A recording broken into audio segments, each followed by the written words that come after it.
Content মানে তথ্যচিত্র, বার্তা, message. সেটা যেন এলোমেলো না হয়, অগোছালো না হয়, অবান্তর অযৌক্তিক না হয়। সেটা হতে পারে জনপদের মানুষের মনের কথা। আমরা সুন্দরগঞ্জে বসতি গড়েছি, সুন্দরগঞ্জের মানুষ। আমাদের বহমান তিস্তায় আমাদের স্বপ্ন, আমাদের ঐতিহ্য, আমাদের লালিত সেই প্রত্যাশা। আমরা আমাদের রূপ ভাইয়ের কাছ থেকে তিস্তা এবং সুন্দরগঞ্জের উপরে তার রচিত কন্টেন্টটা আমরা মেসেজ আকারে আপনাদের কাছে পৌঁছাই দেব। শুনছি তাহলে।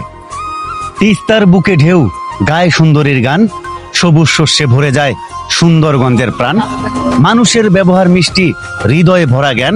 ইতিহাসের ভাঙ্গনে লেখা সুন্দরগঞ্জ উপজেলা গৌরবের প্রমাণ। এই মাটিতে মেলে শান্তি, এই মাটি আমাদের ভালোবাসার স্থান। সুন্দরগঞ্জ উপজেলা তাই সবার চোখে এক অমূল্য ধন।